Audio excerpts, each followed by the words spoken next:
তৃতীয় শ্রেণীর সুপ্রিয় শিক্ষার্থী, আসসালামু আলাইকুম ওয়া রাহমাতুল্লাহ। তোমাদের তৃতীয় প্রান্তিক মূল্যায়ন 2024 এর বাংলা বিষয়ের একটি মডেল প্রশ্ন নিয়ে আজকে আলোচনা করব। আসো আমরা শুরু করি। তোমাদের এই বাংলা বিষয়ে মোট নাম্বার থাকবে 100 এবং সময় থাকবে 2 ঘন্টা 30 মিনিট। এখানে এক নাম্বারেই থাকছে একটি কবিতা। এখানে দুইটি কবিতাকে কমন ধরা হয়েছে। কবির নাম সহ আমি হব অথবা আদর্শ ছেলে কবিতার প্রথম 8 লাইন লেখো। এখানে নাম্বার পাওয়া যাবে 10। আমরা তারপরে দেখি 2 নম্বর প্রশ্ন। এখানে সংক্ষিপ্ত প্রশ্ন থাকবে। প্রশ্নের উত্তর দাও যে কোনো 5টি। এখানে ক থেকে বর্গীয় জ পর্যন্ত মোট 8টি প্রশ্ন রয়েছে। এর মধ্যে থেকে 5টির উত্তর দিতে হবে, প্রতিটিতে 2 করে নাম্বার, মোট 10 নাম্বার। দেখো প্রশ্নগুলো। নিকোলাস কোন দেশে জন্মগ্রহণ করেন? নিকোলাসের পিতামাতা কেমন ছিলেন? কথার চেয়ে কিসে বড় হতে হবে? আমাদের ছেলেরা কি পণ করবে? রাজারবাগ পুলিশ লাইন কিসের স্মৃতি বহন করে? বফলা ও মফলা যোগে 5টি শব্দ লেখো। খোকা মাকে আলসে মেয়ে বলছে কেন? আমি কখন ঘুম থেকে উঠি? তপ্ত বালুর উপর কাকে শুয়ে রাখা হয়েছিল? এই 8টি প্রশ্ন থেকে 5টির উত্তর দিতে হবে। এই 8টি প্রশ্ন এখানে কমন ধরা হয়েছে, তোমাদের কিন্তু আরো বেশি দিতে হবে। আসো আমরা দেখি 3 নাম্বার। নিচের রচনামূলক প্রশ্নগুলোর উত্তর লেখো, যে কোনো 3টি। এখানে মোট 6টি প্রশ্ন রয়েছে, তার 3টির উত্তর দিতে হবে, প্রতিটিতে 5 করে নাম্বার, 15। ক, তালগাছকে দেখে কি মনে হয়? মনে 7 কালো মেঘ ফুরে যায় কথাটির অর্থ কি? খ, তালগাছ পাখা চায় কেন? তালগাছ কিভাবে তার ইচ্ছেকে ছড়িয়ে দেয়? গ, কথার চেয়ে কিসে বড় হতে হবে? কেমন ছেলেকে কেউ চায় না? ঘ, শিশুরা কি পণ করবে?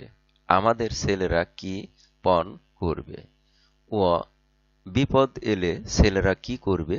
ছেলেদের কিভাবে খাটতে হবে? চ, জাদুঘরে ঢুকতেই প্রথমে কি চোখে পড়ে?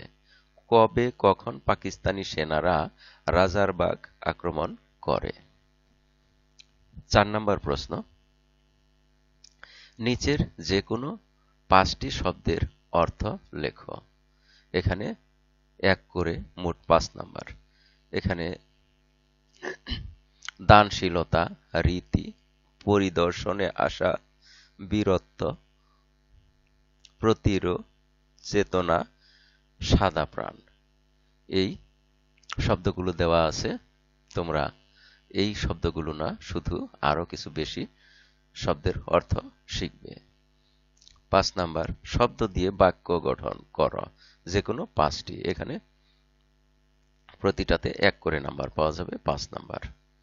সহচর, অসহায়, ধনী, মজার, অল্প, দৃঢ়, আমেজ, এই কয়টা শব্দ এখানে দেওয়া আছে, তোমাদের আরো বেশি পড়তে হবে। 6 নাম্বার, শূন্যস্থান পূরণ করো, যে কোনো 5টি। এখানেও 5 নাম্বার পাওয়া যাবে। আমরা শূন্যস্থানগুলো দেখি। সবার মধ্যে উৎসবের ড্যাশ। খ, নিকোলাস বেড়ে ওঠেন ড্যাশ হিসেবে। গ, শিশুদের নানা রকম ড্যাশ দিতেন।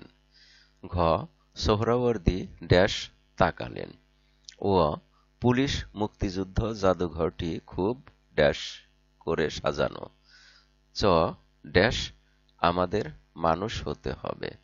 ছ, দেশের ভালোর জন্য আমাদের করা ড্যাশ উচিত। বর্গীয় জ, মসলিনের জন্য ঢাকা ছিল ড্যাশ। এখানে তোমরা যে শূন্যস্থানে যে শব্দগুলো হওয়ার কথা সেগুলো এখানে তোমাদের বসাতে হবে। তোমাদের আরো কিছু বেশি এখান থেকে পড়তে হবে। 7 নাম্বার, সঠিক উত্তরটি খাতায় লেখো যে কোনো 5টি।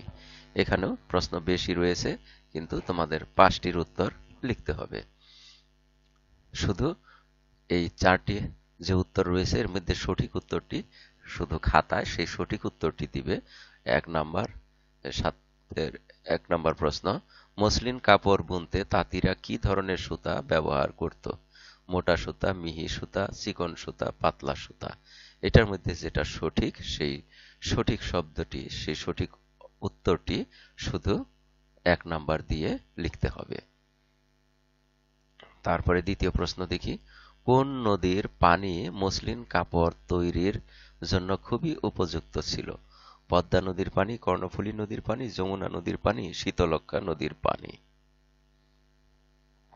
তোমরা জানো মসলিন কাপড় যেখানে তৈরি হয় সেখানে অবশ্য পদ্মা নদী, কর্ণফুলী নদী এবং যমুনা নদী নেই। তাহলে সেই নদীর পাশে সেই যেখানে মসলিন কাপড় তৈরি হয় সেখানে অবশ্যই এই নদীটি রয়েছে। ঠিক। 3 নাম্বার প্রশ্ন দেখি, আরব, ইরান, চীন থেকে বণিকরা আসতো কি নিয়ে? জামদানি কি কিনতে? জামদানি কিনতে, তাঁতের শাড়ি কিনতে, মসলিন কিনতে, টাঙ্গাইল শাড়ি কিনতে। যে উত্তরটি সঠিক হবে সেটি তোমরা লিখবা। 4 নাম্বার প্রশ্ন, ইয়ামামার যুদ্ধ কোন খলিফার আমলে সংঘটিত হয়েছিল? হযরত আবু বকর রাদিয়াল্লাহু আনহু, হযরত উমর রাদিয়াল্লাহু আনহু, হযরত উসমান রাদিয়াল্লাহু আনহু, হযরত আলী রাদিয়াল্লাহু আনহু। এই 4টির যে কোনো একটি উত্তর সঠিক হবে। যে উত্তরটি সঠিক হবে তোমাকে সেটি লিখতে হবে। 5 নাম্বার, নিকোলাস বড় হয়ে কি মানুষ হিসেবে পরিচিতি লাভ করে? দয়ালু মানুষ, স্বার্থপর মানুষ, কর্মবীর মানুষ, জ্ঞানী মানুষ। যেটা সঠিক উত্তর সেটি তোমরা লিখবে। আসো আমরা দেখি তারপরে 6 নাম্বার প্রশ্ন, স্কুলের কি মেরামত করা খুব জরুরি ছিল? চাপজল, ফ্লোর, দরজা, ছাদ। যেটা সঠিক সেটা তোমরা লিখবে। এখানে তোমাদের 5টি প্রশ্নের উত্তর দিতে হবে, যদিও এখানে 7টি প্রশ্ন রয়েছে। আরেকটি প্রশ্ন দেখি, পুলিশ মুক্তিযুদ্ধ জাদুঘর কাদের স্মৃতিকে স্মরণ করে তৈরি হয়েছে? আর্মিদের, বিজিবিদের, পুলিশদের, র‍্যাবদের। যেটা সঠিক সেটা তোমরা লিখবে। 8 নাম্বার, নিচের যে কোনো 5টি শব্দের লিঙ্গ পরিবর্তন করে উত্তরপত্রে লেখো। এখানে 1 করে মোট 5 নাম্বার। তরুণ, জেলে, তরুণ তরুণী আমরা জানি, জেলে, জেলেনী, ভিখারি, ভিখারিনী, পুত্র, কন্যা, কর্তা, কর্ত্রী, চাচা, চাচী, সহচর, সহচরী। আসো 9 নাম্বারটা দেখি, যুক্তবর্ণ বিভাজন করে 2টি করে শব্দ লেখো। যে কোনো 5টি লিখতে হবে, প্রতিটায় 2 করে নাম্বার। এখানে দেখো, রেফ দ, রেফ যোগ দ, ফর্দ, মর্দ, দর্দ, এরকম লেখা যায়। তারপর এখানে আছে ক্ষীয়, ক যোগ দন্তস্ব, ক যোগ মূর্ধন্য ষ, ক্ষীয়। এতে হয় ক্ষতি, ক্ষমা। এখানে ল যোগ প, অল্প, গল্প। এখানে ল যোগ ক, ল যোগ ক,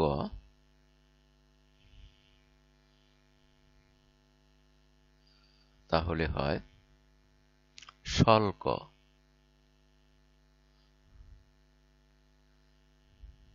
এছাড়া হয় মিল্ক, ইংরেজি শব্দের উচ্চারণ লিখতে। এখানে ত যোগ ত, উত্তাপ, তপ্ত, উত্তাপ। তারপরে উত্তম, ম যোগ প, সম্পদ, অভিসম্পাদ। এখানে দন্তন্য যোগ ধ, তাহলে হইল অন্ধ, বন্ধ। এখানে ক যোগ ত, রক্ত, শক্ত। এবারে 10 নম্বরে দেখি, বিপরীত শব্দ লেখো যে কোনো 5টি। লক্ষ্য করো, বিপরীত শব্দের মধ্যে আছে ক্রয়, বিক্রয়, মানুষ অমানুষ, হাসি কান্না, এখানে তৈরি ধ্বংস, হালকা ভারী, বুদ্ধিমান বুদ্ধিহীন, বিখ্যাত অখ্যাত, ধনী দরিদ্র। আমরা 11 নম্বরে দেখি, বাম পাশের বাক্যাংশের সাথে ডান পাশের বাক্যাংশের মিল করো। এখানে দেখো, খোকন হাসে 1 নম্বরে ফোকলা দাঁতে, চাঁদ হাসে সাথে সাথে, কাজল বিলে শাপলা হাসে, টিয়ে হাসে রাঙা ঠোঁটে, খোলসে মাছের হাসি দেখে হাসেন পাতিহাঁস। 12 নম্বরে বিরাম চিহ্ন বসিয়ে অনুচ্ছেদটি পুনরায় লেখো। লক্ষ্য করো, পুলিশ জাদুঘর খুব পরিপাটি করে সাজানো, এখানে একটা দাড়ি। ভেতরে ঢুকতেই বাম পাশে পড়ে বঙ্গবন্ধু গ্যালারি, দাড়ি। এখানে তারা বঙ্গবন্ধুর ছবি দেখতে পেল, দাড়ি। গ্যালারির পাশে আছে একটি বিক্রয় কেন্দ্র, দাড়ি। সেখানে বিক্রির জন্য বই রাখা আছে, দাড়ি। মামা দুজনকে 2টি বই কিনে দিলেন, দাড়ি।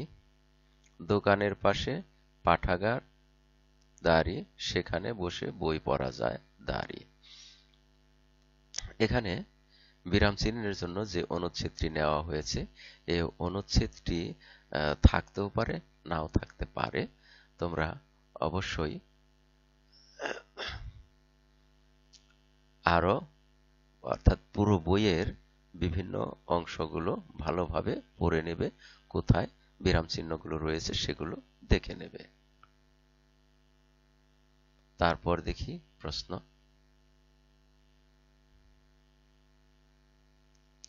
13 নম্বর প্রশ্ন, প্রথম আলো আয়োজিত ভাষা প্রতিযোগিতায় অংশগ্রহণের জন্য নিচের ফর্মটি পূরণ করো। এখানে দেখো, এরকম ফর্ম থাকবে, এখানে ছবি। তোমাদের শুধু এই ফর্মগুলো এই ফর্ম একে পূরণ করতে হবে। প্রথমে তারিখ, তুমি পরীক্ষা যে তারিখে আছে দিতেছ সেই তারিখটা দিবে। তারপর তোমার নাম, মাতার নাম, পিতা বা অভিভাবকের নাম, তোমার জন্ম তারিখ, শিক্ষা প্রতিষ্ঠানের নাম অর্থাৎ তোমার বিদ্যালয়ের নাম, বর্তমান ঠিকানা অর্থাৎ তুমি এখন যেখানে থাকো তোমার বাড়িতে অথবা তোমার অভিভাবকের বাড়ির ঠিকানা, সেখানে লিখবে গ্রাম, ডাকঘর এবং উপজেলা ও জেলা। স্থায়ী ঠিকানা যেটা তোমার স্থায়ীভাবে আছে অর্থাৎ তোমার বাবার ঠিকানা বা তুমি স্থায়ীভাবে থাকবে যেখানে, তোমার বাড়ি যেটা সেই ঠিকানাটা তুমি এখানে লিখবে। সেখানেও গ্রাম, ডাকঘর, উপজেলা ও জেলা। তারপর শ্রেণী শিক্ষকের স্বাক্ষর, শিক্ষার্থীর স্বাক্ষর। এখানে তোমার নাম লিখবে। 14 নম্বরে থাকে, নিচের যে কোনো একটি বিষয়ে 100 শব্দের মধ্যে অনুচ্ছেদ লেখো। এখানে 100 শব্দ বলতে 10টি বাক্য লিখলেই 100 শব্দ এসে যাওয়ার সম্ভাবনা আছে, না হলে একটু বড় করে লিখবে এবং গণনা করেই লিখবে যে 10টি বাক্য, 10টি শব্দ, 100টি শব্দ যেন হয়। এখানে 3টি দেওয়া আছে, আমার হাতঘড়ি, আমার শখ, আমার পরিবার। এখানে আরো কিছু কমন বিষয় অনুচ্ছেদ আসতে পারে, তবে বেশিরভাগ কমন যেটা সেটা হলো আমার শখ ও আমার পরিবার। এই দুটি, বিশেষ করে আমার পরিবার, এটি অত্যন্ত কমন একটি প্রশ্ন। আর এর মধ্য দিয়ে আজকের এই আলোচনায় থাকার জন্য সবাইকে অনেক অনেক ধন্যবাদ। পরবর্তী ভিডিও দেখার আমন্ত্রণ রইল। Thank you very much for watching and keep watching for the next video. Assalamu alaikum wa rahmatullah.